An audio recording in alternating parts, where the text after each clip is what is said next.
Olá, pessoal, bom dia! Bom dia, muito bom estar aqui com todos vocês e com a nossa convidada, que eu já vou falar um pouquinho mais dela, na nossa primeira edição do Download RH de 2025.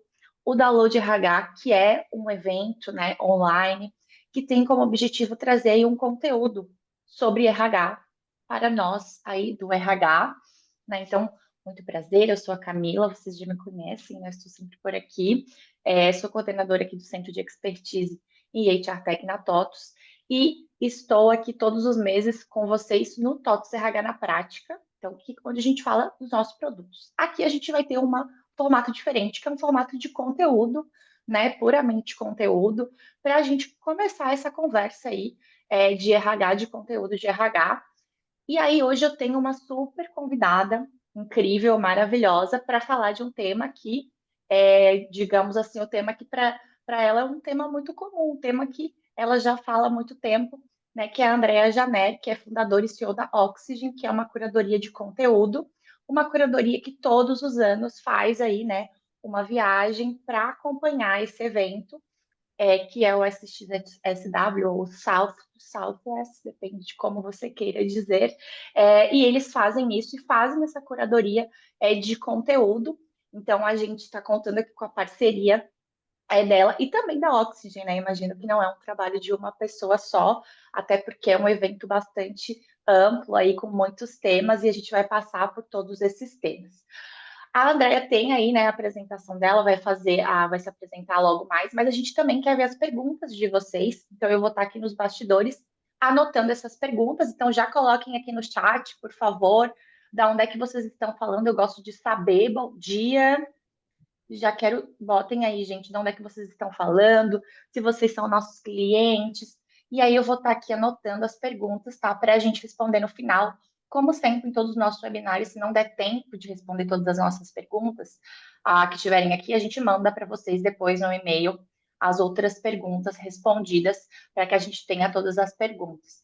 Mas coloquem aí no chat. Gente, vocês estão conseguindo usar o chat? Teve um que a gente não estava conseguindo. Então, me avisem se vocês não estiverem conseguindo também, mas coloquem aí de onde que vocês estão nos assistindo, se vocês são nossos clientes ou não. Olha, a Andréia de Goiânia, quem mais?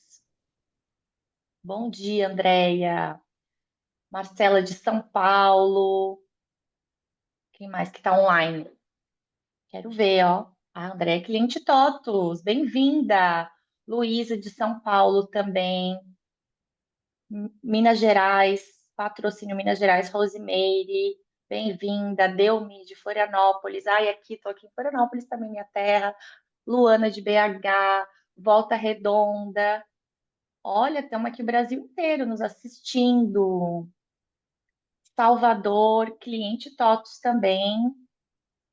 Olha, gente, que legal. Vocês vão ter acesso aqui a um conteúdo de bastante alto nível, posso dizer, né? Acho que é uma coisa diferente também. Então, depois, por favor, nos avisem o que que vocês acharam. Curitiba, BH, então tem, o Brasil todo está nos assistindo. Muito obrigada, gente. Então, fiquem aí atentos no chat, eu vou estar interagindo com vocês. Agora eu vou deixar o momento aqui para a Andrea. Andrea, seja bem-vinda. Muito obrigada por essa sua apresentação e começasse aí o teu conteúdo. Obrigada, Cami.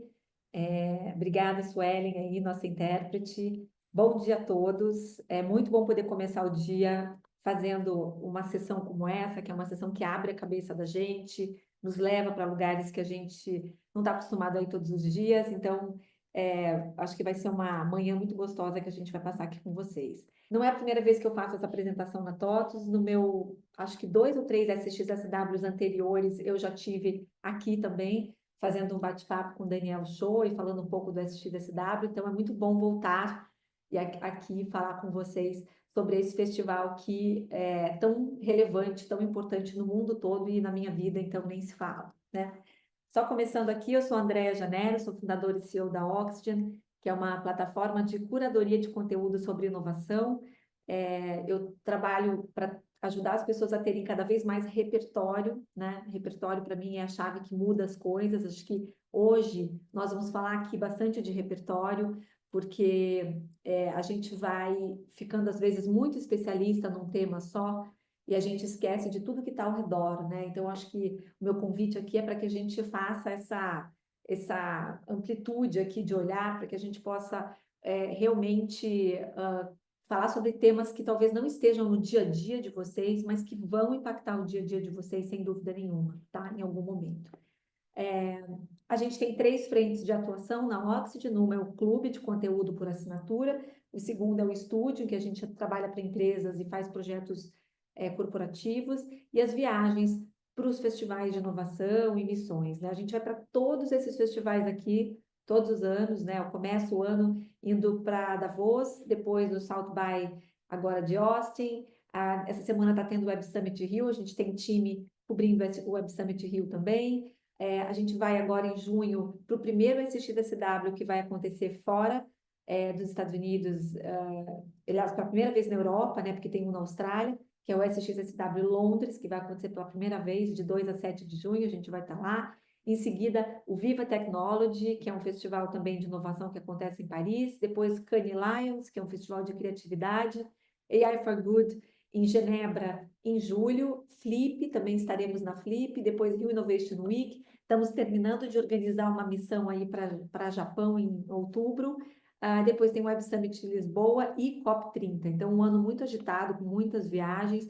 E é desses festivais, desses eventos que a gente tira muito do nosso conhecimento, muito do nosso repertório para poder costurar as coisas e trazer os insights para vocês.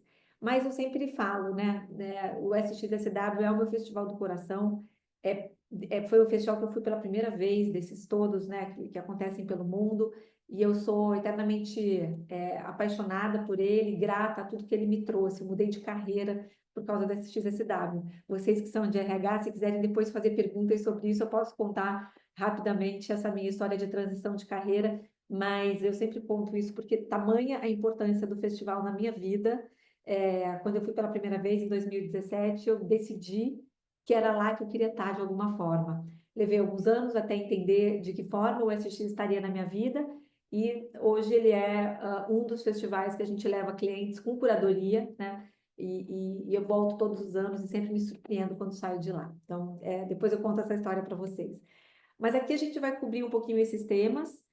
A gente vai falar um pouquinho sobre as origens, a edição desse ano, tudo que compõe o festival. Acho que é legal dar um contexto para vocês. Não sei se alguém aqui já foi para o SXSW, mas é importante entender do que a gente está falando aqui. Então, a gente vai fazer esse sobrevoo aqui nesse início, e depois a gente vai falar um pouquinho mais dos nossos aprendizados. Bom, o festival começou em 87, então ele já é muito antigo, já faz muito tempo que ele está aí. Ele começou com esses 4 fundadores, eram músicos, artistas. O festival nasceu como um festival de música, e música mais independente, uma música mais alternativa, né? Eles eram 4 artistas inquietos e que queriam colocar Austin no cenário musical americano, no cenário cultural americano. O SX sempre aconteceu em Austin, ele nunca aconteceu em outro lugar, ele sempre foi lá, desde o início. Austin é uma cidade muito peculiar, com muita cultura, com muita música, com muita inovação. Então, realmente, esse festival não podia ter nascido em outro lugar que não fosse Austin. E aqui, fazendo uma rápida linha do tempo, na verdade, o festival ficou quase, né, 15 anos aí, com uma outra configuração, depois que ele foi ganhando outros contornos. De 87 a 94, ele ficou como um festival de música. Em 94, ele ganhou a trilha de filme e a trilha de interactive, né? Interactive é um pouco mais de tecnologia, então isso entrou depois. Em 2007, o Twitter, o antigo Twitter, né? Hoje em dia a gente chama de X, mas na época do Twitter, foi lançado lá, quer dizer, ele explodiu no SXSW, então ele ficou conhecido como o lugar onde o Twitter ficou, realmente ganhou tração, ficou muito grande. Em 2009, o Foursquare, que era outro app, também ganhou muita visibilidade por causa do SXSW de 2009. Em 2011, Airbnb e Uber começaram a marcar presença no festival, e aí foi o início da era das startups no SXSW. Ele começou a ser um palco para essas startups lançarem seus produtos e serviços. Em 2016, o Barack Obama fez uma palestra no SXSW enquanto presidente dos Estados Unidos. Então, vocês imaginem Bom, primeiro o aparato de segurança para poder receber o presidente americano para falar no SXSW, e segundo, né, o quanto isso trouxe de visibilidade e de endosso mesmo para o festival, porque mostrou que aquele era um espaço onde autoridades, onde líderes estavam discutindo o futuro, né? Em 2020 foi o ano da pandemia, e o festival sempre acontece no início de março. Naquele momento ainda era uma epidemia, a OMS ainda não tinha decretado a pandemia, mas o festival foi cancelado uma semana antes do seu início, por pressão da população de Austin. A população de Austin ficou com medo que as pessoas levassem o vírus e que houvesse, enfim, um contágio muito grande, então pressionaram os órgãos públicos e a prefeitura resolveu cancelar uma semana antes. Bom, nem preciso dizer que isso praticamente quebrou o festival quase foi ali a falência nesse momento, como muitos negócios, né, que foram pegos de surpresa naquele momento. Eles tinham vendido milhares de ingressos. O festival não aconteceu de forma nenhuma nesse ano. Em 2021, ele aconteceu de forma online. E também em 2021, eles receberam um aporte, eles foram comprados por um grupo de mídia chamado Penske Media Corporation, um grupo que, entre outros títulos, tem, por exemplo, a revista Rolling Stone. E a partir desse momento, o festival começa a ter um outro dono, né? Ele deixa de ser um festival que tinha apenas aqueles jovens rebeldes que começaram esse festival em 1987 e passou a ter uma empresa, um fundo por trás, né? Então, isso é algo muito marcante na história do festival, porque a partir dali ele tem outra configuração, né? Em 2022, ele foi o ano em que se falou muito do metaverso, foi o grande tema de 22, e 24 não tem, né, a gente não se surpreende com essa informação, mas foi o ano da IA generativa, foi o ano em que só se falou de inteligência artificial generativa. Então, esse foi um rápido timeline aí do SXSW, e aqui eu vou colocar um vídeo que mostra um pouquinho do que é a energia do festival. South by Southwest. South by Southwest. South by. South by. This is literally the best time and the best place. The best place to premiere is when people come. A special place in Whitehall. A place to learn from others, to be your best creators. It's a creative, fun place, but a place that also takes creativity very seriously. And that balance is what makes South by Southwest so wonderful. When someone creates something, it's magical. It's a magical feeling, so warm and welcoming. It supports and welcomes creativity. It's one of the most important festivals in America. And we'll never forget this screening.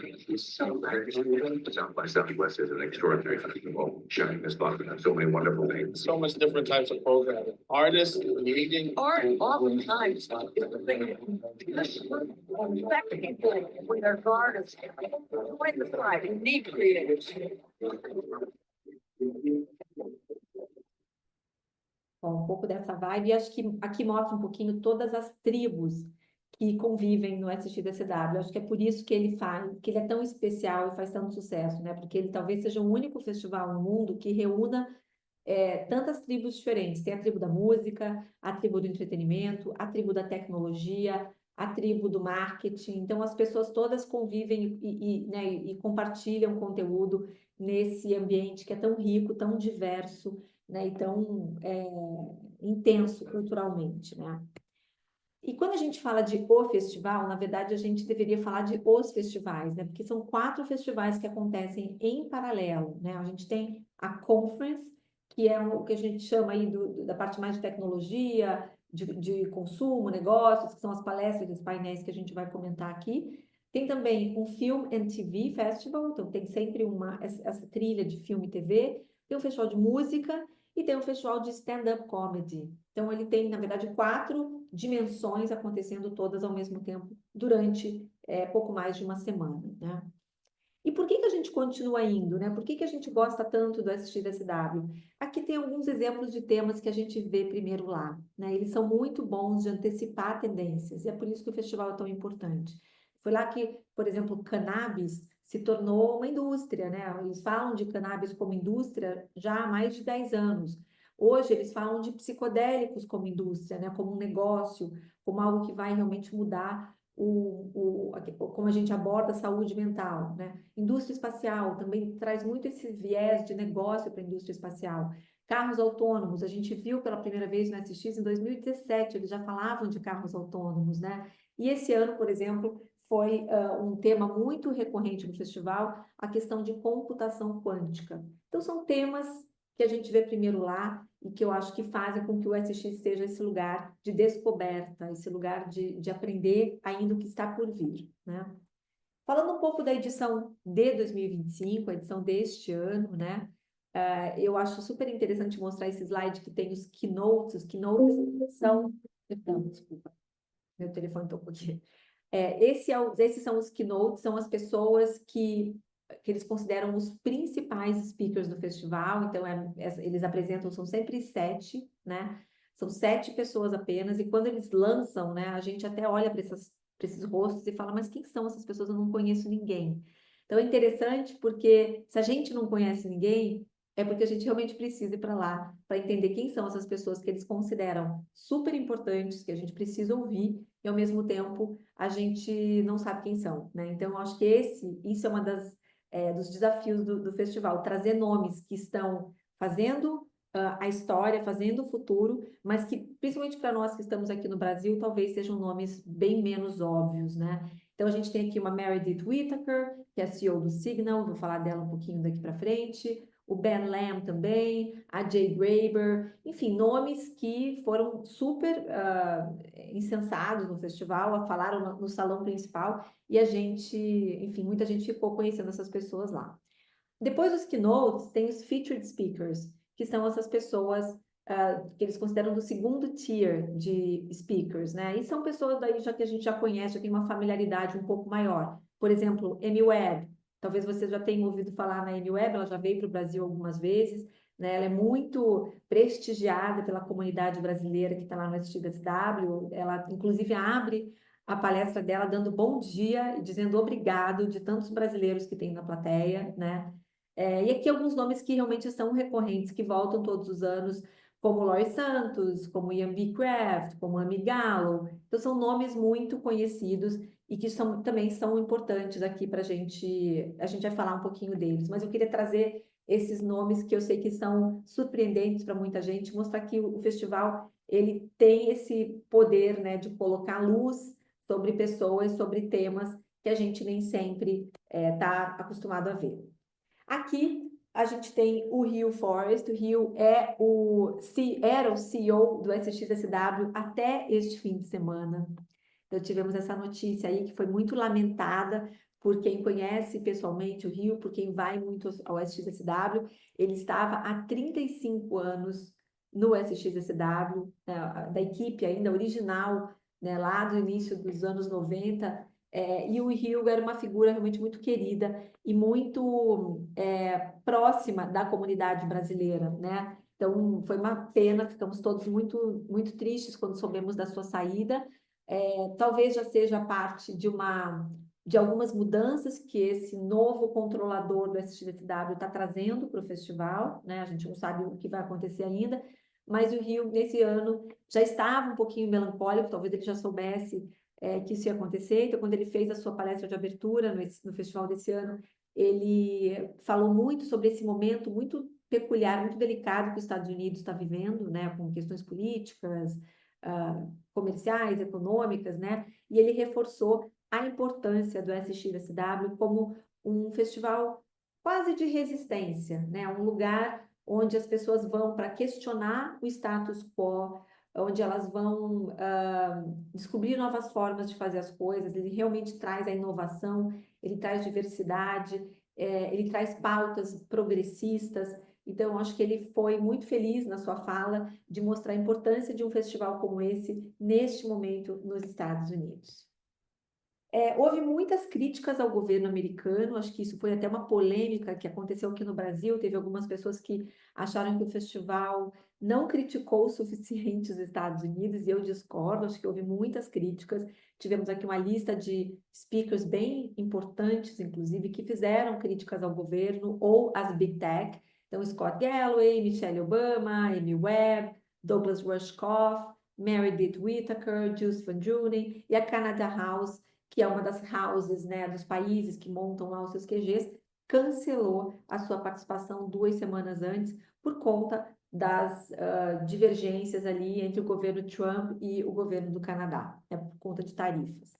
Então, sim, foi uma edição que teve um peso político, teve um viés político muito forte, né, até porque o Trump tinha acabado de assumir, ele assumiu no final de janeiro, esse festival aconteceu na primeira semana de março, então a gente vê que ainda está tudo muito no ar, né, as pessoas estavam muito ainda surpresas com as novas medidas do Trump, tudo muito rápido, tudo muito intenso. Então, sim, houve bastante esse tipo de crítica. Bom, Film e TV é uma outra trilha super importante do festival. Eles ainda cultivam em Austin os cinemas de rua, que são muito simpáticos, né? Aqueles cinemas de antigamente. E eles fazem uma espécie de um Sundance Festival lá, com muitos lançamentos de filmes, lançamentos de séries, lançamentos de documentários, né? Então, acho que vale aqui fazer essa pausa aqui para apreciar toda essa trilha de filme de cinema que o festival traz. Aqui, alguns dos filmes que foram lançados lá, esses são talvez os mais comerciais que a gente identificou, porque eles também lançam muitos filmes independentes. Aqui são alguns dos mais comerciais, com atores mais conhecidos, como Nicole Kidman, Ben Affleck, Blake Lively, Jacob Elordi, alguns dos filmes que já estão entrando em cartaz aqui para a gente ver. E muitas séries também são lançadas lá, né? Como The Studio, que está agora no ar, inclusive, tem muita gente assistindo e gostando bastante. Mixtape, que também está fazendo o maior sucesso, e outras séries que são lançadas lá, e que lá acaba sendo um palco super importante para todos os streamers, como HBO Max, Amazon Prime, Apple TV Plus, etc. E aqui algumas das celebridades que estiveram lá, né? O Assisti sempre traz muitos atores, atrizes, eles estão presentes nos lançamentos e normalmente vão para o palco depois que o filme ou que o documentário ou a série é transmitido, então a gente ainda consegue vê-los ao vivo, de pertinho, é uma parte também bem interessante do festival. Queria falar também de experiências de realidade estendida, né? XR, na verdade, significa realidade estendida, que é um mix de realidade virtual, aumentada e mista, né? Na verdade, não é um mix, é o nome que se dá, é o nome guarda-chuva, né? Que se dá para as realidades virtual, aumentada e mista. São muitas experiências que estão sendo desenvolvidas nesse tipo de tecnologia. Isso aqui lembra um pouco o metaverso, que foi algo que a gente falou muito até mais ou menos 2, 3 anos atrás. Depois a gente parou de falar do metaverso e às vezes as pessoas têm a sensação de que o metaverso acabou. E eu sempre gosto de dizer que não acabou. Acabou com esse nome, né? As pessoas realmente não usam mais a palavra metaverso, é uma palavra que ficou realmente associada a algo muito ruim, mas ainda existem muitas experiências como essas sendo desenvolvidas. Então, o festival tem uma área onde ele coloca uma série de startups que estão desenvolvendo experiências de XR, né, de realidade estendida, e você pode experimentar diversos filmes, diversas experiências imersivas como essa, né? E eu queria chamar atenção aqui para essa experiência específica, que é o lançamento de uma experiência imersiva do Apple Vision Pro, que é o device de realidade aumentada e virtual da Apple, com Metallica. Então, o que a Apple fez? Ela colocou 14 câmeras no palco para poder criar uma experiência para quem assiste com o Apple Vision Pro, como se você estivesse, né, no estádio vendo esse show ao vivo, né? Então, essa é uma das iniciativas da Apple. A Apple fez isso de uma maneira muito discreta, ela não fez um grande alarde, mas eu acho que esse aqui é o recado. Ainda estão sendo criadas experiências muito interessantes, experiências imersivas muito interessantes, para que a gente possa vivenciar isso de outras formas, né? Não sei se vocês já tiveram experiências com esse tipo de device, né? Os goggles, vocês já usaram isso alguma vez, mas é muito, muito, muito bacana, é muito divertido, e a tendência é que, com o passar do tempo, existam mais experiências como essa, e a gente possa ter outras situações para usar esse tipo de device. Então, aqui está um exemplo, né, do que a Apple está fazendo, eu acho que vale a gente prestar atenção.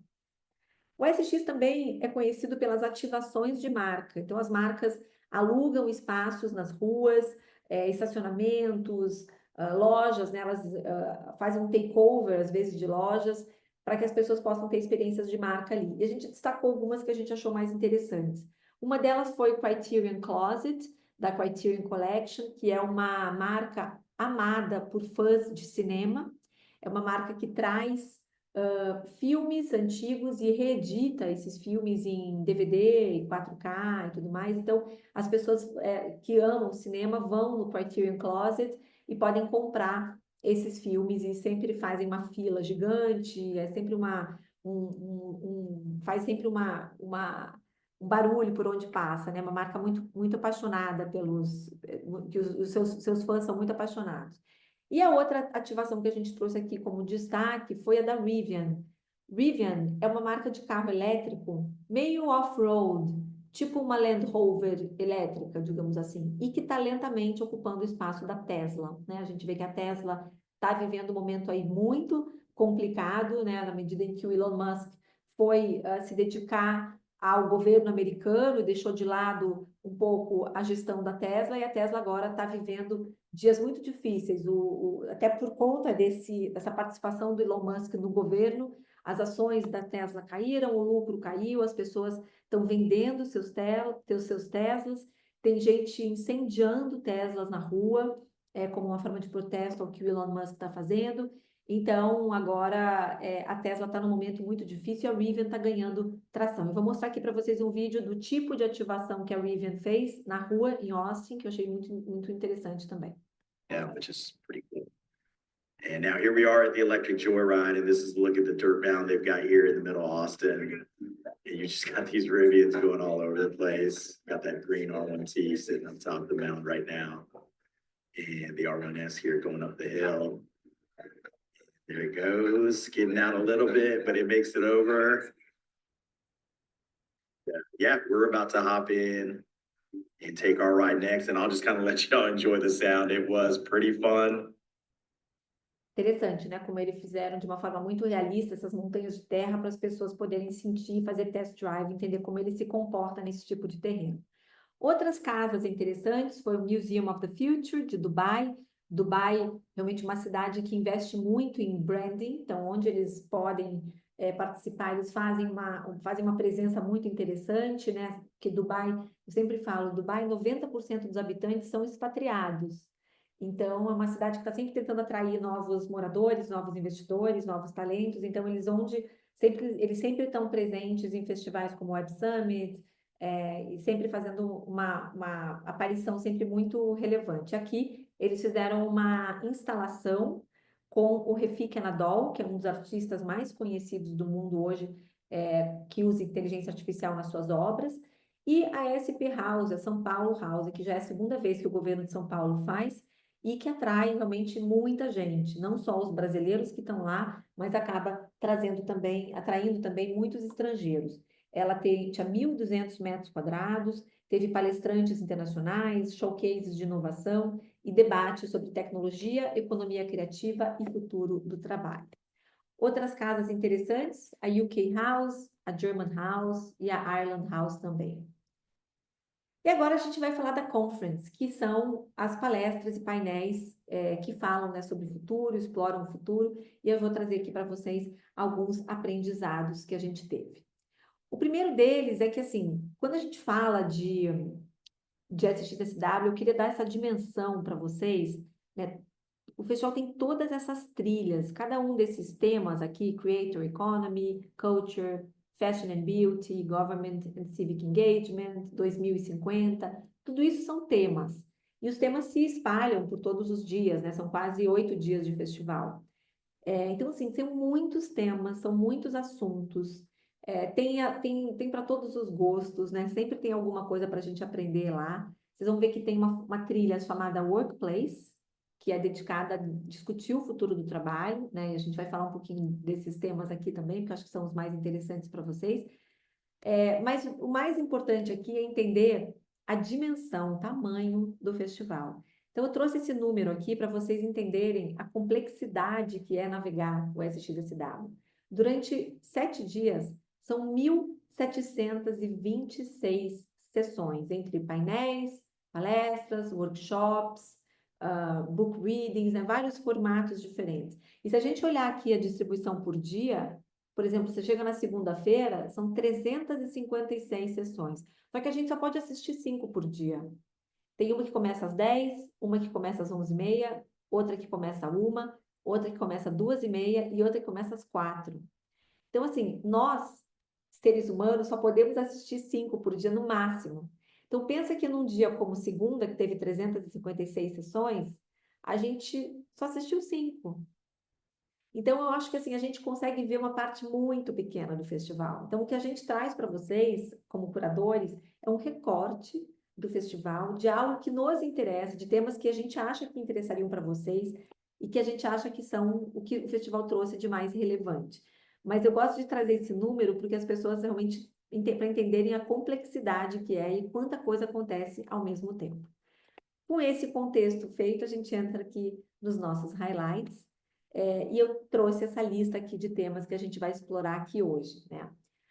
O primeiro, saúde, antes de tudo, veio dessa nossa observação da quantidade de palestras que foram feitas sobre saúde em todas as suas dimensões, saúde física, saúde mental, saúde social, que a gente vai falar aqui agora, né? O quanto que a gente deve investir em longevidade, medicina preventiva. Então, esse foi um super tema do festival. Essa palestra talvez tenha sido a que vocês mais viram, né? Nos feeds, né? Nas redes sociais. Eu tenho certeza que vocês devem ter sido impactados, né? Por quem estava lá, alguém que foi, porque eram quase 3 mil brasileiros, né? Então, o LinkedIn das pessoas ficou muito focado no SX naquela semana. E eu acho que muita gente compartilhou essa palestra, que foi muito impactante para muita gente, né? A Kesley Killam é uma cientista social, ela fez a sessão de abertura no SXSW esse ano, né? E trouxe esse conceito de saúde social, que é um termo que ela criou, que nada mais é do que os nossos relacionamentos. Então, ela fala que durante muitos anos a gente prestou atenção em saúde física, de uns 5 anos para cá a gente passou a prestar atenção em saúde mental, e que ela acha que estamos entrando na era da saúde social, que é entender que os nossos relacionamentos são tão importantes quanto fazer exercícios e se alimentar bem. E aí ela traz aqui 3 dicas para a gente, né, trabalhar nossa saúde social. Uma é criar uma To Love List, que é listar as pessoas mais importantes da sua vida e certificar que você está mantendo contato com elas. Seguir a regra 5-3-1, que é interagir com pelo menos 5 pessoas por semana, mantendo ao menos 3 relações próximas e reservar 1 hora por dia para conexões sociais. E, por fim, escolher conexões em vez de distrações, ou seja, usar momentos livres para mandar uma mensagem ou ligar para alguém. Ou seja, você está no Uber, está no táxi, em vez de ficar lá scrolling, né, brain rotting, né, olhando o seu feed infinitamente, liga para alguém, manda uma mensagem, estabelece alguma conexão que vai ser o melhor uso do seu tempo, né? Brené Brown, tenho certeza que muitos de vocês aí devem gostar, conhecer Brené Brown, né, uma pesquisadora que estuda vergonha, vulnerabilidade, empatia e vários outros sentimentos humanos, né? Vi corações subindo aqui, já vi que muita gente gosta da Brené. A Brené foi participar de 2 podcasts lá, e eu trouxe nesse slide aqui um resumo dos conceitos que eu achei bacanas das palestras dela, né? Primeiro, a diferença entre vergonha e culpa. Enquanto a culpa pode ser um catalisador positivo para a mudança, a vergonha paralisa, né? A vergonha é o medo de não sermos dignos de amor, só a empatia cura isso. E ela estava num podcast com Malcolm Gladwell, que é um gênio também, e ele foi uma das pessoas que falaram muito sobre curiosidade. Esse ano teve muita gente falando sobre curiosidade como algo que a gente precisa resgatar dentro de nós, né? E que a curiosidade é uma das habilidades mais importantes hoje e que ela está enraizada na vulnerabilidade, porque para a gente ser curioso, a gente precisa admitir que a gente não sabe tudo, né? Então, acho que isso tem muito a ver com a vulnerabilidade. E outro tema que eu gostei muito dela trazer foi o da soberania cognitiva, né? Ela traz o fato de que hoje nós somos vítimas dos algoritmos, né? A gente consome aquilo que os algoritmos mostram, então a gente precisa resgatar nosso protagonismo, a gente precisa ser mais agente daquilo que a gente lê, né? Daquilo que a gente consome, a gente precisa ter mais senso crítico escolha, né, buscar pessoas que a gente acredita, que a gente confia, veículos que a gente confia, e não ser simplesmente arrastado aí pelas redes sociais para consumir conteúdos que não nos interessam, né? E ela também convida aí a fazer um experimento de se afastar um pouco das redes sociais. Ela fez isso recentemente, né? Ela conta que foi a mesma sensação que ela teve quando ela ficou sóbria há 28 anos. Ela já falou várias vezes sobre esse experimento dela, né? Ela parou de beber há 28 anos. E recentemente ela repetiu isso com redes sociais para fazer um detox de redes sociais e que no primeiro mês ela ficou completamente desorientada. Michelle Obama é outra figura assim magnética, uma mulher interessantíssima, com uma oratória, um poder de comunicação maravilhoso. E, enfim, Michelle trouxe também esse recado sobre redes sociais, né? Ela estava lá para lançar um podcast. Vocês podem, inclusive, ouvi-la nesse podcast, chama IMO, né? IMO, que é uma sigla para In My Opinion, né? Na minha opinião. É um podcast que ela vai fazer com o irmão, Craig Robinson. E ela estava no palco para falar um pouco sobre essa crise de negatividade que a gente vive por causa das redes sociais. Que a gente está ali imerso naquele mundo, vulnerável a toda aquela negatividade, aquela comparação eterna, né? Aquele ambiente tóxico, muitas vezes. E ela fez um convite muito contundente para que a gente saia dos telefones, saia das redes sociais e vá viver a vida no mundo real, né? Então, acho que esse foi um convite muito bacana. Esse episódio dela está disponível, inclusive, para ser baixado. Depois tivemos Peter Attia, que é um dos papas da longevidade. Ele escreveu o livro Outlive, que eu não sei se vocês já ouviram falar, é uma das bíblias, né, que saiu acho que uns 2 anos atrás, sobre como viver melhor, né, como fazer essa medicina que ele chama de 3.0, que é focada em prevenção, ou seja, a gente vai cuidar da saúde, não da doença, né? Influenciadores, suplementos e modismos desviam do que realmente importa. Foi uma das críticas dele a esse mundo também das redes sociais, em que a saúde virou algo que qualquer um dá dicas, conselhos, né, que é super perigoso. Falou que a gente não precisa reinventar a roda, é só continuar fazendo sono, alimentação, movimento, saúde mental e consistência, né? E falou muito sobre como um corpo físico forte nos torna melhores, assim, até do ponto de vista cognitivo, né? Então, Peter Attia, dos grandes nomes do festival esse ano, e outro grande nome foi o Brian Johnson. Não sei quem aqui já conhece, já acompanha o Brian Johnson. Ele tem, inclusive, um documentário no Netflix chamado Don't Die. E foi esse o termo, né, o nome da palestra dele, foi isso que ele levou para o palco. E foi super interessante, porque ele é um cara que gasta 2 milhões de dólares por ano para reverter o seu envelhecimento, né? Essa é a grande meta dele, é descobrir uma forma de reverter o envelhecimento e tornar isso disponível para mais pessoas, né? Ele é todo mensurado, ele é todo medido, né? Então ele conta que a idade cronológica dele é de 47 anos, mas biologicamente o seu corpo tem idades diferentes, né? O coração tem 37, o diafragma, o fígado tem 18 e o ouvido esquerdo tem 64, né? E ele conta como ele faz para levar essa vida e se tornando mais jovem com o passar do tempo. E de tudo que ele falou, algumas coisas são muito difíceis de seguir, né, para pessoas comuns, mas o mais importante foi o sono. Ele falou muito disso. Levem o sono super a sério. Ele falou, seja um professional sleeper. A hora do sono não pode ser negociável. Você tem que colocar um horário e ser rígido com isso, inclusive perdendo programas, festas e coisas assim, para você poder levar muito a sério o seu sono. Fora isso, fazer exercícios regularmente, se alimentar bem e, de novo, ter bons relacionamentos. Olha os relacionamentos aí, eles estão vindo em quase todas as falas sobre saúde, teve o componente de falar sobre a importância dos relacionamentos. Com relação a redes sociais, foi um tema muito interessante que a gente viu lá. O festival fez muitas críticas, muita gente fez muitas críticas às redes sociais, né? A Kesley Killam também falando que elas são calorias vazias, rápidas, viciantes e pouco nutritivas, né? E tivemos aí a apresentação de algumas novas redes. Não são tão novas, mas para a maioria das pessoas elas são. Uma delas é a Blue Sky, que nasceu dentro do Twitter e hoje é uma alternativa a essas redes que a gente tem por aí. Essa é a Jay Graber, que é a CEO dessa rede, né? A Blue Sky é uma rede descentralizada de código aberto, né? é uma Public Benefit Company, ou seja, ela é uma empresa praticamente sem fins lucrativos, que tem 32 milhões de usuários e apenas 21 funcionários. Eu acho que isso, para vocês do RH, vale a pena prestar atenção nessa informação, né? Uma empresa deste tamanho, 21 funcionários, pode ser o futuro das empresas de tecnologia, né? Muito enxutas, operando, né, em larga escala, escala global, mas extremamente enxutas. Então, acho que esse é um ponto bem importante para prestar atenção. É uma empresa que não vai monetizar os dados dos usuários, como a gente vê hoje, então ela tem um propósito totalmente diferente de se alinhar aos interesses dos usuários e pode ser realmente uma nova forma da gente se conectar em rede.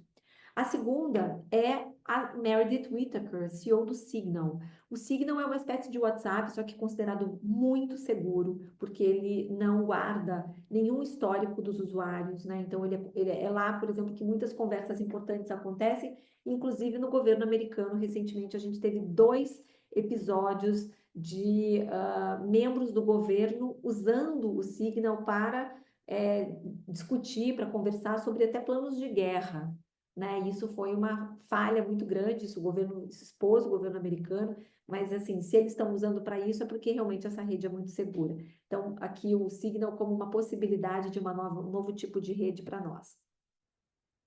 E a terceira rede que também foi apresentada lá e que também merece a nossa atenção aqui é o Mozy. O Mozy é uma rede criada para facilitar encontros pessoais e fortalecer relacionamentos no mundo real. Ou seja, uma proposta de voltar ao que as redes eram no início, né? Acho importante mostrar que o Evo Williams, que é esse rapaz de óculos aqui à direita, que é um dos cofundadores da Mozy, foi cofundador do Twitter, do Blogger e do Medium, ou seja, ele entende muito de redes sociais e ele critica hoje o que a gente tem, dizendo que não são mais redes sociais. Hoje o que a gente tem são redes profissionais, em que todo o conteúdo que a gente consome ou é de uma marca ou é de um criador de conteúdo, né, de um influenciador. Então eles querem voltar ao tipo de rede que a gente teve lá no início, quando a gente seguia nossos amigos e era seguido por nossos amigos também. Então acho que essa é a proposta da Mozy.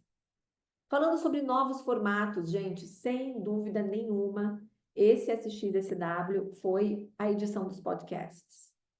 Vários papos, né, vários painéis que aconteceram nos palcos eram gravações de podcast.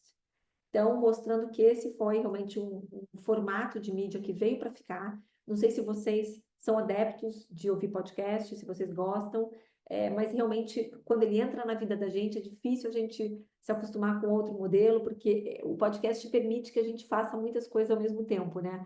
Ele permite que você coloque um fone de ouvido e escute um podcast enquanto você corre ou caminha, ou lava louça, ou cozinha. Então, nesse mundo multitask que a gente vive hoje em dia, ele é uma mídia muito favorável, né? Uma mídia muito fácil da gente consumir. Então, esse ano foram 21 podcasts gravados no SXSW e 13 sessões sobre como monetizar podcast, como a sua marca pode usar podcast. Então, os podcasts realmente vieram para ficar. E eu aproveito para fazer o meu jabá, que eu tenho um podcast também, chama Duplo Clique. Eu faço com a Fernanda Belfort, que é uma grande amiga e uma diretora da Salesforce. A gente discute toda semana assuntos e pautas que são importantes e que estão acontecendo. Então, eu também tenho um podcast para chamar de meu, o Duplo Clique.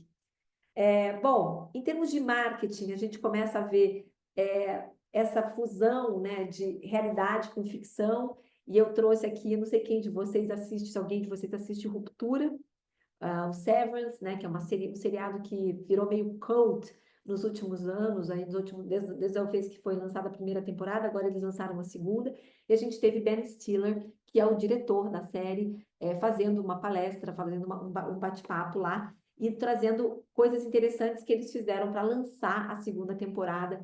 E aqui eu compartilho com vocês algumas das mais interessantes, né? Ele mostrou que para lançar essa segunda temporada, eles montaram uma sala do escritório, onde acontece quase todo o seriado, né? Uma sala da empresa Lumon, onde toda a série se passa, e eles fizeram uma sala de vidro da Lumon e colocaram na Grand Central Station, que é a principal estação de trem e metrô de Nova York. Durante 2 horas, essa sala ficou lá e os atores da série trabalharam dentro dessa sala como se eles estivessem no escritório, né? Outra coisa que eles fizeram foi pegar um dos livros que é escrito por um dos personagens da série, e venderam o livro na Amazon, ele está à venda, você pode comprar. E outra coisa interessante também foi criar o perfil da Lumon no LinkedIn, que é essa empresa onde tudo se passa. Então, se vocês não assistem Ruptura, eu fortemente recomendo que vocês assistam, pessoal, porque ela é uma série que fala sobre esses grandes dilemas do nosso tempo.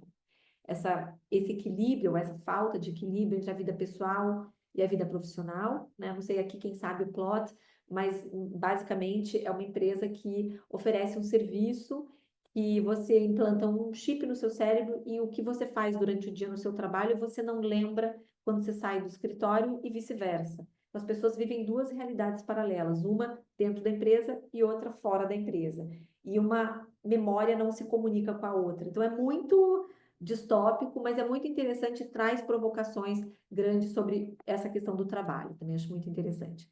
E os NFTs, quem diria? A gente falou muito de NFTs uns anos atrás, num contexto de metaverso, e estão voltando aí com a Louis Vuitton, que é uma marca de luxo, lançando NFTs, que são ativos digitais aí, para criar experiências exclusivas e muito sofisticadas para os seus clientes. Então, os NFTs sendo usados agora como uma espécie de um cartão de clube, como se você ter um NFT daquela marca significa que você é um membro muito importante, um VIP, né? Então, acho que isso, NFT no contexto de programas de fidelidade, programas de lealdade, também vai ser super importante. Em termos de novas tecnologias, eu acho que o grande tema esse ano não foi inteligência artificial, esse foi o tema do ano passado. Esse ano, o grande tema foi as novas tecnologias de computação quântica, né? Então, trouxemos aqui Amy Webb, que talvez vocês já tenham ouvido falar, é uma futurista muito conhecida aqui no Brasil, e ela fez um experimento muito interessante na palestra dela. Ela entregou para todo mundo que entrou, eram quase 3.000 pessoas, tá? Ela entregou para todo mundo na entrada, você recebia um quadradinho de madeira. E ela pediu para todo mundo sentar em cima do quadradinho de madeira. E ela fez todo mundo sentir aquele desconforto para falar que hoje os grandes líderes ficam tão preocupados em eliminar um desconforto urgente que eles não olham em volta e veem o que é importante. Então, ela trouxe, né, esse experimento aí como uma metáfora aí para a famosa pedrinha no sapato, que nos atrapalha tanto ao andar, a ponto de nos impedir de prestar atenção ao que acontece ao redor. Se você está com uma pedrinha no sapato, você não consegue pensar em mais nada, nem onde você está, né? Você só fica pensando naquilo. Então, se você não intervir, o seu cérebro vai priorizar a eliminação desse desconforto imediato em vez de planejar o futuro. E é por isso que ela diz que tanto os CEOs reagem em vez de se antecipar, porque que as empresas replicam em vez de inovar e porque muitas vezes a gente teme o futuro em vez de planejá-lo. Aqui, os takeaways principais desse Tech Trends Report, a Amy sempre lança um relatório de tendências lá no SXSW, é um relatório imenso, gente, tem quase 1.000 páginas, mas ele é separado por capítulo, então vocês podem, de repente, ler um capítulo que mais tem a ver com o universo das empresas de vocês, ou ir lendo aos poucos ao longo do ano, né? Então, fica aqui os principais highlights. E tivemos também o Cristiano Amon, presidente e CEO da Qualcomm, que é uma empresa de chips, basicamente, e a Qualcomm trouxe essa novidade de que a partir de agora a gente vai ter inteligência artificial embarcada nos nossos aparelhos, ou seja, nos nossos telefones e nos nossos computadores. Essa é uma próxima geração de equipamentos que já vão vir com inteligência artificial embarcada. Isso vai ser uma grande diferença, porque vai aumentar muito a nossa dependência também da inteligência artificial, mas vai acelerar toda a sua adoção também. E aqui falando sobre quanto, gente, olha a quantidade de palestras sobre computação quântica. Realmente foi o grande tema em termos de tecnologia esse ano, né? Acho que foi super importante. E quem estava lá para falar disso foi o Arvind Krishna, que é o CEO da IBM, e uma pessoa do laboratório de Quantum do Google. Quantum ainda é muito cabeçudo, mas o que fica aqui para a gente aprender? Quais são o que a gente precisa levar dessa conversa? Quantum vai poder destravar a solução de problemas hoje impossíveis de resolver, porque eles exigem um processamento de uma quantidade impensável de dados. nem a inteligência artificial hoje faz isso e quanto vai conseguir resolver, né? Tem o potencial de revolucionar áreas como segurança digital, saúde, previsão do tempo, né? E, segundo Karina Shaw, que é do Google, né, do departamento de Quantum do Google, ela vai quebrar criptografia.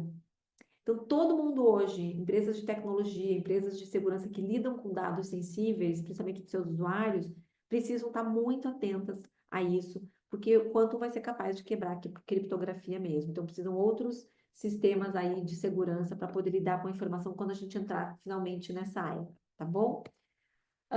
Aqui é desafios do trabalho e agenda de diversidade, equidade e inclusão. Esse tema acho que interessa muito a vocês, né, turma de RH. Eu acho interessante esse tema ainda do trabalho híbrido, remoto, presencial, ainda é uma questão para muitas empresas, né? Tem gente que ainda está apostando em modelos alternativos, e essa palestra falou sobre o trabalho distribuído, que eu achei um termo muito interessante para chamar esse trabalho que é feito por várias pessoas em diferentes lugares, né? Que você não privilegia o híbrido ou o remoto ou o presencial, você chama de distribuído, né? E os desafios de trabalhar dessa forma, por exemplo, acesso à informação. Quem trabalha de forma distribuída sabe a importância de você poder acessar a informação a qualquer hora do dia ou da noite, né? Não pode estar no computador de uma pessoa, ou pior ainda, no caderno de uma pessoa que fez uma anotação durante uma reunião, né? A informação tem que estar disponível em sistemas para todos, né? A dificuldade que às vezes as pessoas têm para achar informação na empresa, para buscar uma informação é essencial muitas vezes, né? Tivemos vários painéis falando sobre diversidade, equidade e inclusão. Aqui acho que é um assunto que vocês estão super por dentro, né? Estão vendo as empresas desmontarem suas áreas de diversidade, né? Engavetarem seus projetos de diversidade. Isso vem muito de uma pauta do governo americano. O Trump se envolveu pessoalmente nisso. Hoje em dia ele está, inclusive, ameaçando legalmente de processar empresas que ainda tiverem projetos de DEI acontecendo, e isso é um retrocesso gigante, foi super debatido no SXSW, em vários painéis, é o tamanho desse problema, a volta da meritocracia, quer dizer, tudo que a gente avançou, a gente está regredindo, né? Mas ninguém tem uma resposta para isso ainda. Era muito recente, era muito novo tudo isso, e as pessoas estavam no palco tentando buscar caminhos, encontrar soluções para isso que a gente está vivendo, né? Outra questão bastante debatida nesse tema do trabalho foi a questão da inteligência artificial nas empresas, né? Então, 66% dos profissionais acreditam que a inteligência artificial pode melhorar a qualidade e a velocidade do trabalho. 96% dos executivos afirmam que as suas equipes ainda não sabem como adotá-las, mas tem um paradoxo aí. 77% dos profissionais afirmam que as ferramentas de IA estão aumentando a carga de trabalho em vez de reduzi-la. Então, não sei se é algo que vocês estão sentindo no trabalho de vocês também. Podem escrever aqui no chat, a gente fala depois quando terminar, porque existe um retrabalho muito grande, né? Muita gente ainda não sabe usar as ferramentas, então obtém resultados ainda muito ruins e aplica esses resultados no trabalho, e aí quando algum chefe, algum líder vai ver, né, percebe que aquilo foi feito por um chat GPT, por um Claude, aquilo não está tão bom ainda, então existe ainda uma grande dificuldade de implementar isso de uma forma produtiva nas empresas. E aqui eu acho um assunto bem interessante para vocês, o Ian B. Craft, que é um futurista, falando sobre o quanto a gente ainda não usa a IA da forma certa nas empresas. A gente, em vez de criar novos processos de trabalho, a gente está só adaptando esses processos usando IA, né? Ela precisa ser usada desde o início nas empresas.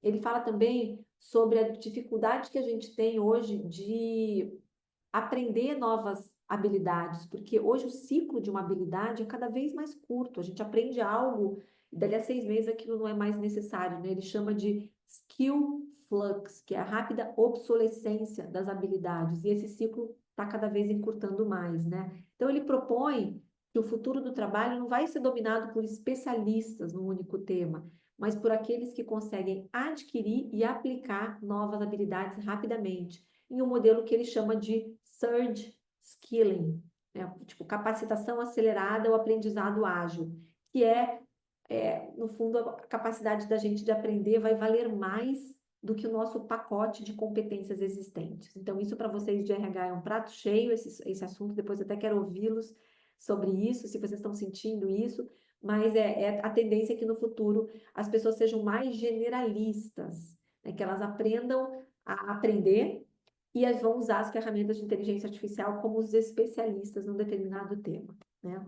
E o Neil Redding falando muito sobre essa convivência no mundo do trabalho de pessoas como nós, né, humanos, trabalhadores humanos e agentes de IA. A gente sabe que agentes de inteligência artificial já estão entrando no mercado de trabalho.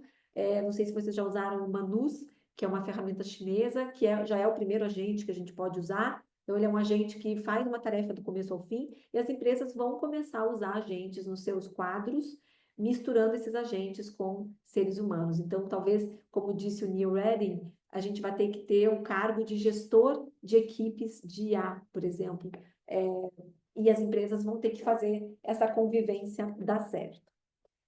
Bom, crise climática em perspectiva, acho que esse ano o SX-DCW trouxe muitas pautas de clima, ao contrário do ano passado, que foram até bem poucas, né? A gente viu aí muitas pautas interessantes sobre clima, e a mais interessante para mim foi essa aqui, em que o Ben Lamb, que é um investidor de startups nos Estados Unidos, um cara que já vendeu 2 ou 3 empresas e hoje tem muito dinheiro e está destinando a sua riqueza a esse processo de desextinção. Ele criou uma empresa, uma startup chamada Colossal, e a Colossal está resgatando animais que estão em extinção.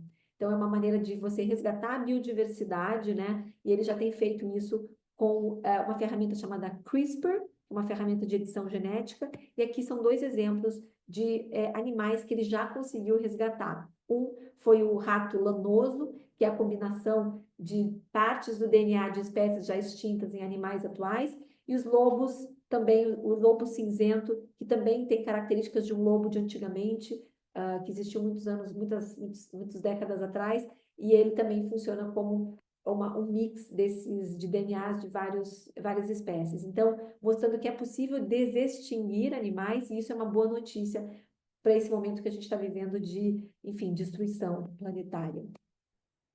E outro aspecto importante de sustentabilidade que eu achei importante trazer foi a mudança no mapa do mercado imobiliário. Então, não sei quem aqui trabalha com imobiliário, mas no setor imobiliário, né? Mas a gente tem visto cada vez mais eventos climáticos extremos acontecendo em várias partes do mundo, enchentes, né, inundações, secas, furacões, em lugares que antigamente isso não acontecia, né? Incêndios florestais, como aconteceu esse ano em Los Angeles, e isso está mudando o mapa até do valor do patrimônio das pessoas. Então, hoje, se você tem um terreno, se você tem uma casa de frente para o mar, em lugares que já se prevê um aumento do nível do mar, você pode, né, seu patrimônio pode perder valor. Então, hoje, as imobiliárias dos Estados Unidos também oferecendo rankings que mostram para os possíveis compradores, né, onde o dinheiro deles tem mais chance de continuar valendo,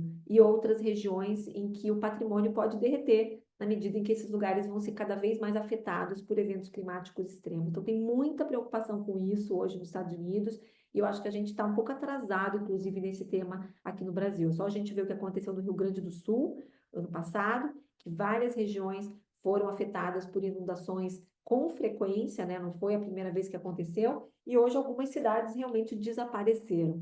Então, a gente precisa ficar atento aí como isso vai impactar o mercado mercado imobiliário e o mercado de seguros residenciais também. E, por fim, mobilidade. Teve um acontecimento super interessante lá, que foi uma parceria da Uber com a Waymo. A Waymo é talvez a líder em carros autônomos do mundo, então você podia chamar pelo aplicativo do Uber um carro e podia aparecer, se você desse sorte, um carro autônomo para te buscar. O carro autônomo é mais ou menos isso aqui, é um modelo da Jaguar, com vários sensores, vários radares, né? E ele anda realmente sem nenhum motorista dentro. Você chama, ele vem, ele destrava a porta para você entrar e vai te levar no seu destino aí de forma assim, sem fricção. E aqui alguns detalhes desse carro. Aqui tem uma pessoa que parece um passageiro. E, por fim, também foi o lugar onde o SX esse ano trouxe um eVTOL para ser experimentado pelas pessoas. eVTOL é uma espécie de um helicóptero misturado com um drone, é um veículo que, inclusive, está sendo desenvolvido pela Embraer também aqui no Brasil, e ele foi apresentado e as pessoas podiam se inscrever e sem praticamente nenhum treinamento, elas podiam pilotar esse VTOL durante 10 minutos. Vou passar o vídeo aqui para vocês verem. This is the world's first pay-per-flight air taxi. It takes less than an hour to get trained, no pilot's license required, and it's so safe it can practically fly itself. Let me introduce you to LIP Aircraft. Founded in Austin, Texas by Matt Chasin in 2017, they first debuted their groundbreaking Hexa eVTOL at South by Southwest in 2019. This year, they broke history by offering attendees the chance to be the pilot. This is possible because their aircrafts earned a U.S. Air Force worthy approval. Owning one will cost around $495,000, and a single beginner flight session will cost $249. The future will be interesting because as more adoption grows, these kind of aircrafts could be more affordable and common than driving cars. With autonomous vehicles being heavily adopted in Austin, it's turned into a proving ground for the future of mobility. E é isso, gente. Queria convidar vocês para assistirem várias dessas palestras que eu comentei aqui no YouTube do SXSW. Várias dessas palestras estão disponíveis lá, dos keynotes, dos featured speakers. Tem muita coisa que vocês podem conferir. O que vocês mais gostaram aqui, vale a pena procurar essa palestra para poder se aprofundar. São palestras de 1 hora de duração, então tem muita coisa interessante ali.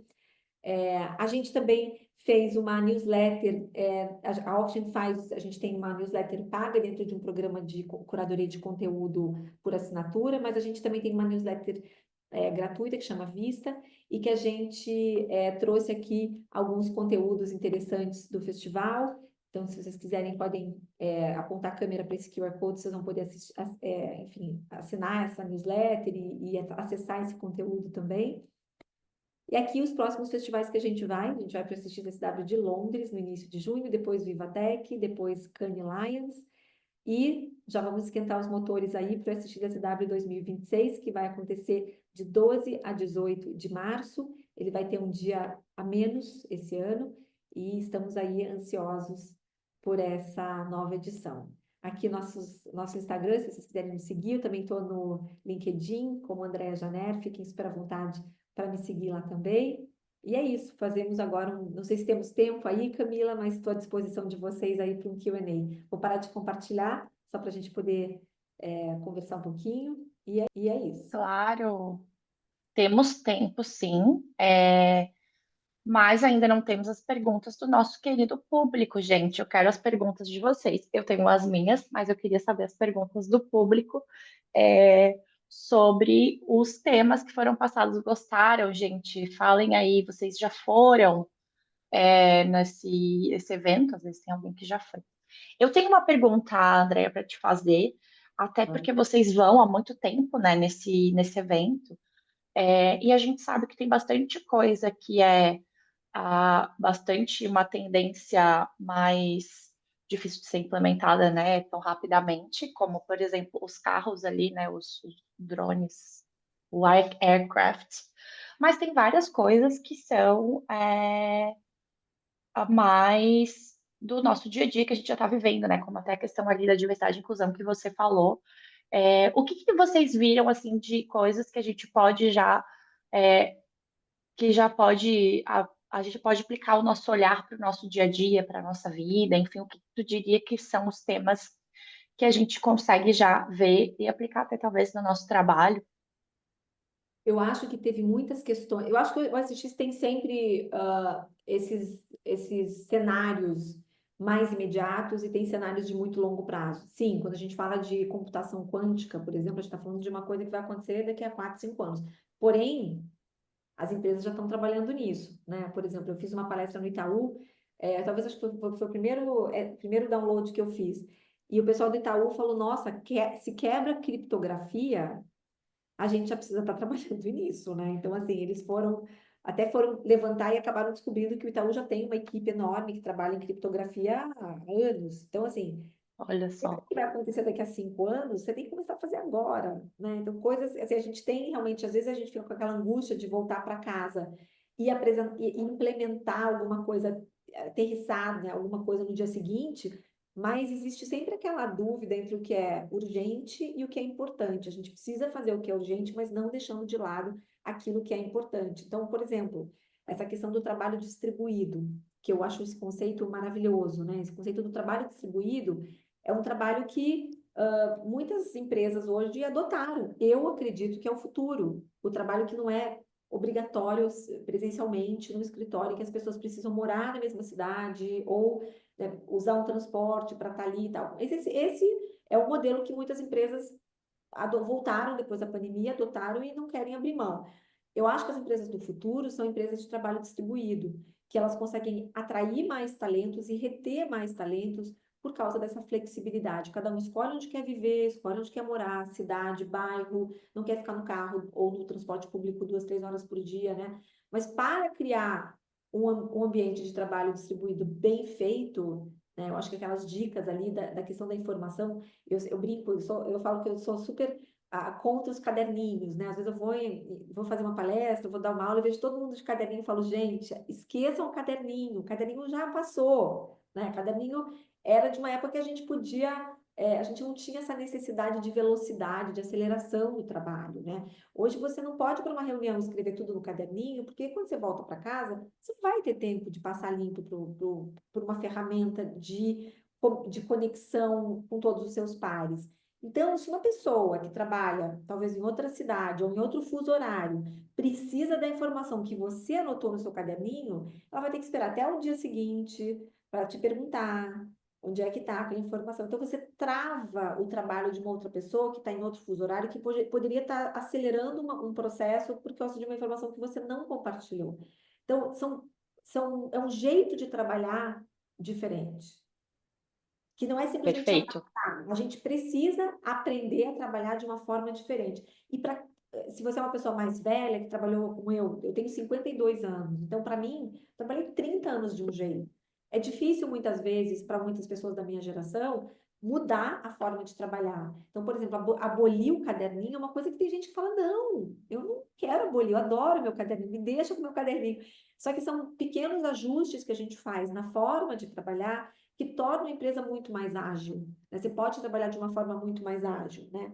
Então, acho que criar essas regras, né, essas rotinas, adotar ferramentas de tecnologia mais contemporâneas, né? Por exemplo, não sei se vocês usam Slack, Trello, Notion, são plataformas que tornam o trabalho distribuído muito mais eficiente, muito mais produtivo, muito mais eficaz, né? Porque você não fica dependendo ali de uma apresentação que está no computador só de uma pessoa, já está tudo na nuvem, já está tudo compartilhado, todo mundo colabora, o trabalho é mais colaborativo, né?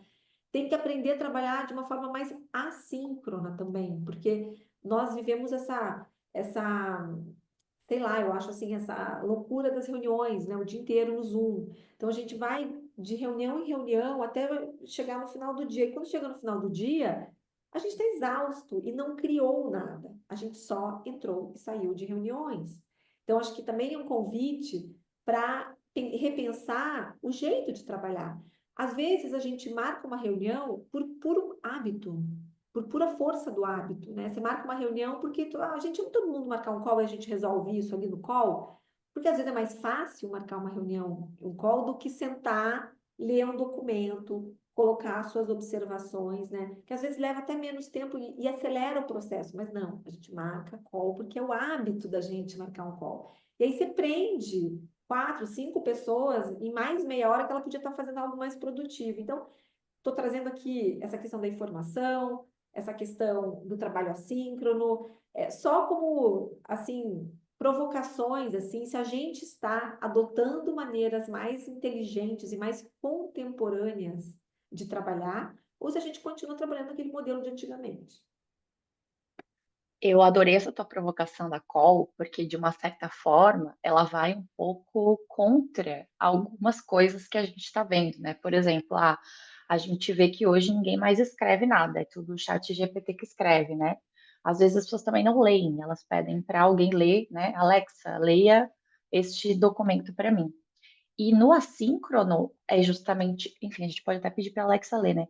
Mas a gente precisa fazer esses trabalhos, né? Eu preciso ler um documento. O meu trabalho é dar a minha opinião sobre aquele documento e não o chat GPT ler para mim e dar. E aí a gente quer fazer a call, porque talvez, né? Aí aqui estou fazendo uma super inferência, né?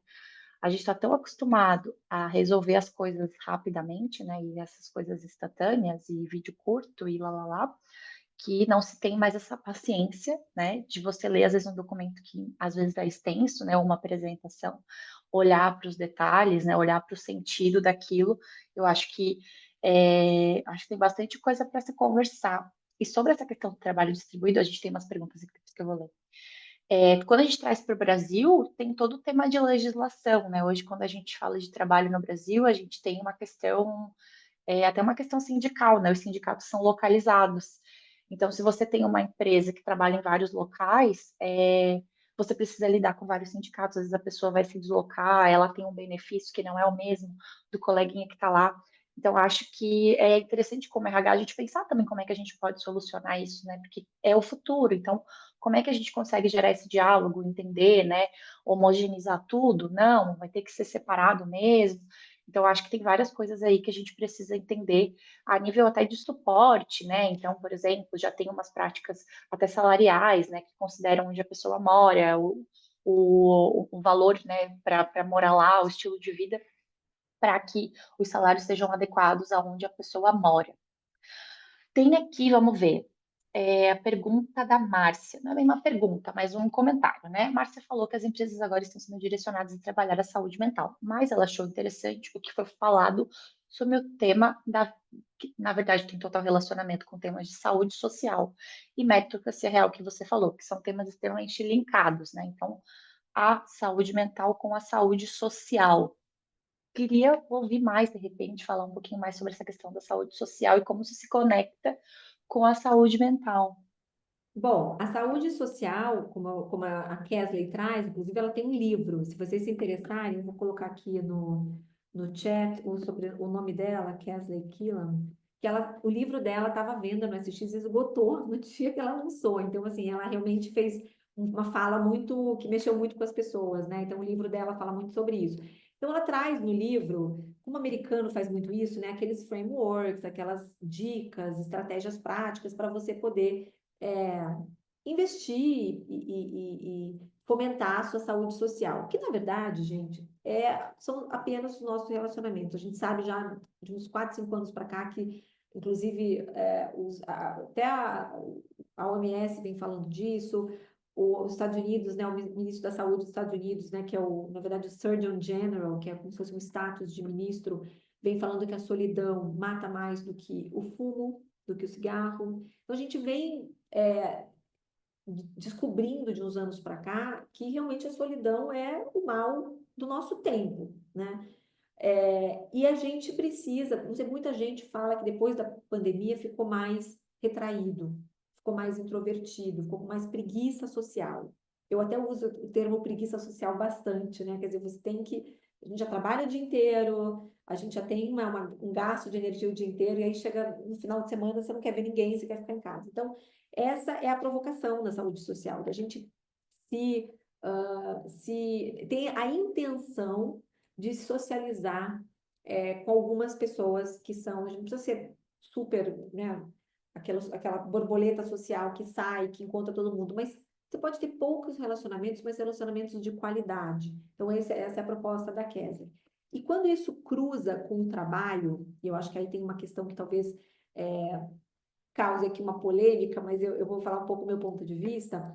Eu acho que a gente trabalha muito, né? A gente sempre trabalhou muito. Então, quando a gente precisou, na pandemia, ir para casa, trabalhar cada um na sua casa, e quando começou essa história do trabalho presencial, depois da pandemia, se volta presencial, se volta híbrido, remoto e tal, muitas empresas alegam que as pessoas precisam socializar e por isso que elas têm que voltar para o escritório, né? E eu não acredito muito nesse motivo. Eu acho que a gente pode voltar para o escritório por várias razões, tá? E eu acho que a gente tem, eu considero que o melhor modelo é o distribuído, é o que mistura, é o que tem flexibilidade, tá? Não sou nem tão radical a ponto de achar que o trabalho tem que ser 100% remoto. Mas qual que é a questão, gente? Quando você trabalha muito, que é o caso normalmente dessas empresas que estão pedindo para os funcionários voltarem 100% para os escritórios, né? Elas alegam que a pessoa está ali porque você é um jeito de socializar. Que se você ficar em casa, você muitas vezes vai ficar isolado das pessoas. Meu ponto é que quando você trabalha muito, você não tem tempo de conhecer ninguém fora do trabalho. Você não tem tempo de fazer um hobby. Você não tem tempo de frequentar um clube. Você não tem tempo de ter um grupo de corrida. Você não tem tempo de consumir conteúdo cultural, ir no cinema, ir no museu. Você fica só trabalhando. Então, gente, é óbvio que você vai fazer amigos, vai casar, vai namorar no trabalho, porque você não tem tempo para fazer essas outras coisas. Então, o que eu acredito é a gente ter uma carga de trabalho mais flexível para que a gente possa finalmente desenvolver todos esses relacionamentos no nosso condomínio, no nosso bairro, na nossa cidade, no nosso clube, e ter pessoas de mundos, de universos diferentes, né? Os amigos da escola, os amigos do curso que você está fazendo à noite, os amigos do futebol que você joga uma vez por semana de noite, os amigos do baralho, sei lá, eu acho que a gente deveria ser capaz de criar vínculos em outros ambientes que não sejam só o trabalho. Então, eu acho muito perigoso quando a gente fala que o trabalho é a fonte dos relacionamentos, a fonte da nossa saúde social. Não deveria. Acho maravilhoso que a gente tenha amigos no ambiente de trabalho. Recentemente saíram pesquisas mostrando que os funcionários que têm amigos no trabalho performam melhor ou são mais engajados, né? Acho ótimo que a gente tenha amigos no trabalho, mas eu acho que a gente não pode ter amigos só no trabalho, né? Que eu acho que é uma coisa que acontece com muitas pessoas que não têm tempo de fazer amigos em outros lugares. Então, relacionamentos são importantes, são fundamentais, mas a gente precisa ter tempo para a gente desenvolver esses outros círculos, né? Eu vou pular a pergunta da Glauda, vou fazer depois da pergunta, tá? Porque eu acho que o que o Gilson colocou sobre o especialista generalista conecta muito com essa questão de só o trabalho, né? Então, isso foi falado também, aí ele queria saber, botou aqui, gostaria de saber mais sobre a preferência de perfil profissional entre especialista e generalista. Sempre foi muito complicado, principalmente na área de TI, encontrar um lugar, porque essa questão sempre é tratada de forma muito diferente entre as empresas. Umas preferem generalista e outras preferem especialista. Isso dificulta bastante uma mudança de empresa, por exemplo. Eu queria conectar com o que tu falou agora do trabalho, porque a gente vê muito sendo falado sobre esse especialista generalista, não necessariamente no conhecimento específico, tá, gente, do trabalho. Vamos supor, eu trabalho com RH, conhecimento de gestão de RH. Mas de as pessoas terem conhecimentos mais plurais, né? E a gente conseguir fazer referências e conexões, que foi até o que a Andrea falou lá no início, né, quando ela estava apresentando a Oxygen, de a gente ter referências. Porque em algum momento, gente, o conhecimento especialista vai estar em alguma IA aí que vai fazer alguma coisa, né, que vai usar esse conhecimento, porque ela vai saber muito mais do que qualquer um de nós. Só que ela nunca vai conseguir fazer essas conexões neurais que a gente faz, de pegar uma informação que a gente viu, sei lá, num anime e conectar com a apresentação executiva do meu diretor e lá, e fazer uma mistureba daquilo e sair algo muito interessante. Como é que tu enxerga isso, Andréia, dentro desse conceito do especialista generalista e, inclusive, com a questão social, né? Porque, querendo ou não, se a gente só está socializando com pessoas do trabalho, como é que a gente vai sair da referência do trabalho para buscar novas referências? Com certeza, Cami. Eu acho que tem a gente tem que entender que existe uma coisa do agora e tem uma coisa do futuro, né? Tem essas duas dimensões. Então, quando esses futuristas falam que a gente vai precisar mais de pessoas generalistas do que de pessoas especialistas, isso tem um processo para isso acontecer, né? Por enquanto, a gente ainda tem, nossa força de trabalho ainda é muito moldada por especialistas, né?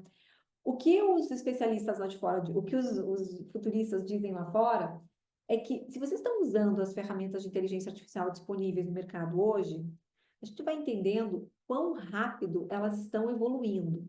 Elas têm mil defeitos hoje ainda, não dá para você confiar só no que uma delas escreve e tudo mais. Mas o que é importante a gente entender é a velocidade com que elas estão melhorando. De forma que daqui a 2 anos, talvez, elas sejam capazes de fazer 2, 3 anos praticamente o que a gente faz. Então, o que vai sobrar para nós, né? Essa é uma questão, gente, filosófica. Eu não tenho essa resposta, ninguém tem essa resposta. Esse tema é discutido nesses fóruns todos que eu vou global. Eu fui para Davos esse ano, onde tem um encontro do Fórum Econômico Mundial, e você tem lá professores do MIT, de Harvard, de Oxford, das maiores universidades do mundo, tentando descobrir, tentando discutir O que vai acontecer com a humanidade daqui a 5, 6 anos, quando os agentes estiverem disponíveis para fazer os trabalhos que a gente faz hoje? Então, o buraco é um pouco mais embaixo, Gilson, porque nem acho que a gente vai entrar aqui nessa questão, mas assim, daqui a 5, 6 anos é possível que nada mais do que nós fazemos vá ser necessário. O Bill Gates disse isso, eu respeito muito o Bill Gates, eu sempre ouço quando ele fala. Mais ou menos 2 semanas atrás, o Bill Gates deu uma entrevista dizendo que o futuro, médicos, professores, por exemplo, não serão mais necessários. O que é esse futuro? São 2 anos, 5 anos ou 10 anos? Significa que os nossos filhos não deveriam mais ir para a faculdade de medicina ou não? Enfim, a gente não tem essas respostas. A gente está vivendo no olho desse furacão. O que eu sempre digo para as pessoas? Vocês precisam incorporar a inteligência artificial, as ferramentas de inteligência artificial no nosso dia a dia. A gente precisa saber usar e saber como elas estão evoluindo, porque isso nos dá uma perspectiva, como se a gente tivesse 2 casinhas na frente do jogo, né? Então, entender quão úteis elas são e quão importantes elas vão ser para determinadas tarefas. Não é para tudo. Eu, por exemplo, gosto de escrever, sempre escrevi, desde um post até, sei lá, um paper. Como eu gosto de escrever, eu não vou terceirizar para a ferramenta o que eu gosto de fazer. Mas eu vou usar a ferramenta para me ajudar a pesquisar fontes para eu escrever essa minha matéria. Eu vou usar a inteligência artificial para ela trazer bullets, para eu poder organizar a informação. Eu vou pedir para a ferramenta de inteligência artificial criticar a primeira versão do meu paper. Eu jogo lá e digo onde é que você acha que eu podia melhorar, quais trechos ainda estão fracos, o que eu preciso acrescentar. Então, você vai entendendo como ela pode ser realmente um parceiro para você trabalhar, né? Então, eu acho que isso é o primeiro passo.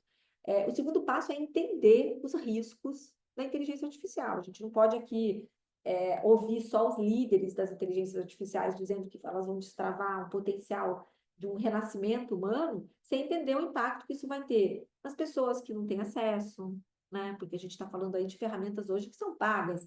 Eu sempre digo nas minhas palestras, se você puder, pague, porque a versão gratuita dessas ferramentas é muito rudimentar. Só que pagar significa $20, às vezes $30 por mês, né? Então, assim, se a sua empresa não paga para você usar, talvez valha a pena você pagar você mesmo, mas isso incorre um custo. Nem todo mundo vai poder fazer isso. Então, sabe que a gente vai criar um abismo entre as pessoas que podem pagar e que vão estar mais bem assistidas profissionalmente do que as pessoas que não podem pagar? Então, assim, se eu não posso pagar, eu vou ficar para trás, né? Então, todas essas questões são questões que a gente precisa entender quando a gente fala de inteligência artificial, de riscos e da questão ética.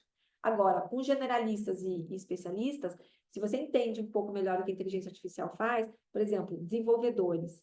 Desenvolvedores são uma área que, muito em breve, talvez, tem várias empresas dizendo que 60%, 70% do código já está sendo desenvolvido por inteligência artificial. Então, os próprios engenheiros que criam essas ferramentas talvez se tornem obsoletos daqui a 2 anos. Eles mesmos estão construindo as ferramentas que vão torná-los obsoletos. Ou seja, é muito louco pensar nisso, né? Então, É muito louco. várias ferramentas que hoje são ainda rudimentares, daqui a 2 anos vão estar excelentes. O próprio ChatGPT, cada mês ele lança uma versão mais atualizada e está ficando cada vez melhor, né? Eu me surpreendo ainda com a capacidade. Agora estou usando o Manus, que é uma outra inteligência artificial, na verdade é um agente de inteligência artificial chinês, tipo DeepSeek, que fez um sucesso aí quando surgiu um mês atrás, e o Manus faz um monte de coisas para você do começo ao fim. Você pede para ele fazer um folder, e ele vai fazer um folder com texto, imagem, tudo para você. Gente, que Então, de uma certa loucura. forma, ele faz o que uma equipe de pessoas faz. Então, assim, vocês do RH têm que pensar nisso, porque esse é o futuro que já chegou. O Manus já está disponível, já existe. Não é uma coisa que uma coisa que eu sempre peço assim, que vocês nunca subestimem a velocidade das coisas. Nunca achem, não, isso no Brasil não vai chegar, isso no Brasil não vai pegar. Já chegou, já existe. Perfeito. Tá? Então, acho que isso é bem importante, não colocar as coisas numa perspectiva de muito longe. Está tudo acontecendo muito rápido. Até porque 5 anos não é tão longe assim também, né? Que é o que o pessoal utiliza. Gente, eu vou fechar com a pergunta da Glau. O Gilson fez uma outra pergunta aqui do tempo, mas acho que a André já respondeu. A gente não sabe em quanto tempo que a IA vai tá fazendo medicina, engenharia e assistência social, mas é bom a gente ficar de olho. A pergunta da Já Glau é sobre as está. redes Só para sociais. responder, Gilson, já está. Já está, Já está. sobre as redes sociais. As redes sociais influenciaram a forma de trabalho e até no modelo das ferramentas. Como vemos esse impacto da crítica em relação a elas nas empresas? Então, acho que até a questão de a gente ter, né, ferramentas que parecem com rede social, e como que isso vai impactar, talvez, no nosso trabalho aí. Como é que tu enxerga isso? E o que tu viu lá também? Eu acho que as redes eu acho, palpite aqui meu, acho que elas estão vivendo um momento de inflexão, um ponto de inflexão, assim, eu acho que esse modelo que a gente conhece nos últimos, talvez 15 anos, né, em que nós somos o produto, em que os nossos dados, as nossas informações são exploradas pelas Big Tech, né, então eu acho que esse modelo, eu não, na verdade muita gente acha que esse modelo se exauriu, se esgotou, né, as pessoas não estão mais dispostas a ser usadas, né, como produto nas redes. Se a gente, sempre quando eu faço, eu não sei quantas pessoas nós temos aqui, mas se vocês puderem colocar no chat, só para a gente fazer essa conferência, quem sente que está usando menos redes sociais nos últimos meses, assim, tipo, normalmente quando eu faço essa pergunta, todo mundo levanta a mão e a gente faz uma contagem e a gente percebe que, assim, a maioria das pessoas hoje começa a dizer que está usando menos rede social nos últimos 2, 3 meses, né? Então, ó, aqui começa a surgir algumas pessoas dizendo que também não estão usando mais tanto. Então, assim, é quase como se estivesse havendo uma fadiga natural das redes, uma fadiga mesmo. A gente não está mais encontrando ali o que a gente antigamente encontrava. Então, a gente está mais atento ao fato de que elas nos trazem sentimentos negativos, comparação, fake news. As pessoas finalmente começaram a entender que as redes estão fazendo talvez mais mal do que bem. E isso serve para nós e serve para os jovens também. Pela primeira vez, os jovens está aparecendo em pesquisa que os jovens também estão percebendo que eles que a vida deles piorou por causa das redes sociais, né? Então, o Fernanda está aqui falando que sente exatamente o que foi falado. A rede social se tornou uma rede profissional e que traz cansaço mental. Sim, sim, total. A gente termina, às vezes, de, né, rodar ali um pouco o nosso feed e a gente se sente sem energia, muitas vezes, né? Porque a gente ficou vendo a vida dos outros, a vida dos influenciadores, que parece uma vida fácil, cheia de recebidos e presentes, viagens que eles não pagam para fazer, e a gente fica se sentindo inferior, fica se sentindo limitado, quando na verdade aquilo tudo é um teatro que a gente assiste, né? Então, é um conteúdo que nos leva a consumir mais do que a gente precisa, né? A gente às vezes vê alguma coisa, sente aquele ímpeto de comprar. A gente precisava comprar? Não, mas a gente é levado a acreditar que a gente precisa. Então, assim, é, as redes são uma armadilha mesmo, né? E eu acho que o SX mostrou esse ano foram novas redes, né? O Blue Sky, o Signal, a própria Moza, que não estão. O modelo de negócio delas não é monetizar o nosso conteúdo. Elas vão se manter de outras formas. Talvez a gente tenha que assinar, a gente tem que pagar. E tudo bem. Você está fazendo uma troca ali. Assim como você paga o YouTube para não ver anúncio, ok, você pode pagar uma rede dessa e você não quer fechar os seus dados. Então, acho que a gente precisa ficar mais atento e eu acho que a rede, né, o próprio LinkedIn, hoje é apelidado de LinkedIn, né, em que todo mundo está ali também contando suas maravilhas, suas promoções. Eu participei de um projeto incrível, quero dividir com vocês. Eu apareci nesse artigo, eu dei essa palestra. As pessoas ali estão, na minha opinião, numa tentativa de aumentar sua longevidade profissional. Tá todo mundo com medo de estar no próximo layoff, porque eu acho que vão ter muitos layoffs aí este ano, né? Vão ter muitos layoffs e está todo mundo com medo de estar no layoff. Então, as pessoas estão mais frenéticas do que nunca ali no LinkedIn, buscando visibilidade, buscando mostrar que elas têm relevância, que elas estão envolvidas em projetos legais, porque elas não sabem o que vai acontecer no dia de amanhã. Então, é muito difícil, sim. A situação de vocês, né, nos RHs, é delicada, porque vocês vão pilotar vários desses layoffs, vocês têm que pensar eu acho que as empresas tem que se responsabilizar também por esse momento em que a inteligência artificial vai tornar muitas funções obsoletas. Não dá tempo de retreinar essas pessoas, não vai ter emprego rápido o suficiente para essas pessoas. Por isso que isso aqui pode ser uma conversa para um outro momento, que a gente já chegou no nosso final. Mas por que que hoje em dia se fala muito em renda básica universal, por exemplo? Por uma constatação de que Perfeito. o mercado não vai conseguir absorver todas as pessoas que vão ser dispensadas em massa rápido, em muito pouco E aí não tempo. vai se precisar mais dessa força de trabalho, né? No futuro vai ser desnecessário Exatamente. Quando mesmo. vocês começam a usar essas ferramentas no dia a dia, é tão óbvio, não é? Você não precisa ser um gênio para perceber que equipes inteiras vão ser desnecessárias, né? Então, assim, é disso que eu falo muito nas minhas palestras. O futuro do trabalho está sendo subestimado. Nós não estamos falando o suficiente sobre o futuro do trabalho. Perfeito. Perfeito. Talvez seja, não seja do trabalho, né, o futuro, seja de outras coisas que a gente vai ter que fazer. Me lembra muito, sabe o que é isso da conversa? Aquele filme O Wall-E. As pessoas sentadas em cadeiras, vendo telas, né? Então, de preferência que a gente não chegue no filme Wall-E, né? Ele já foi feito aí. Vamos tentar um outro filme.